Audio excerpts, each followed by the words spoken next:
ఆ సమయంలో వెనుక నుండి అడుగుల శబ్దం వినిపించింది.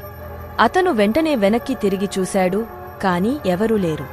చీకటి నుంచి కొన్ని ఆత్మలు వచ్చి అతన్ని చుట్టుకున్నట్టు అనిపించింది. రాఘవ్ గుండె వేగంగా కొట్టుకోవడం మొదలైంది. అప్పుడే అతను చీకట్లో ఒక ఆకారాన్ని చూశాడు. ఆ ఆత్మ తెల్లగా మరియు పారదర్శకంగా అతనికి కనబడింది. ఆ ఆత్మ భయంతో, దుఃఖంతో నిండింది. ఇక్కడి నుండి వెళ్ళిపో, లేకపోతే నువ్వు కూడా ఇక్కడే ఉండిపోతావు అని ఆ ఆత్మ హెచ్చరించింది. భయంతో వణుకుతూ రాఘవ్ పరుగులు తీశాడు. ఆత్మలు అతన్ని వెంటాడడం ఆపలేదు. చివరికి అతను తన గ్రామానికి చేరే వరకు ఆ చల్లని స్పర్శ అతన్ని వెంటాడుతూ వచ్చింది. ఆ రాత్రి తర్వాత రాఘవ్ ఆ మర్రి చెట్టు శపించబడిందని నమ్మాడు. ఆ చెట్టు గురించి గ్రామంలో ఇప్పటికీ ఎవరూ మాట్లాడరు. ఆ చెట్టు పక్కన వెళ్ళినప్పుడల్లా రాఘవ్ ఆ భయంకరమైన రాత్రి జరిగిన విషయాలు గుర్తుచేసుకుంటూ ఉంటాడు.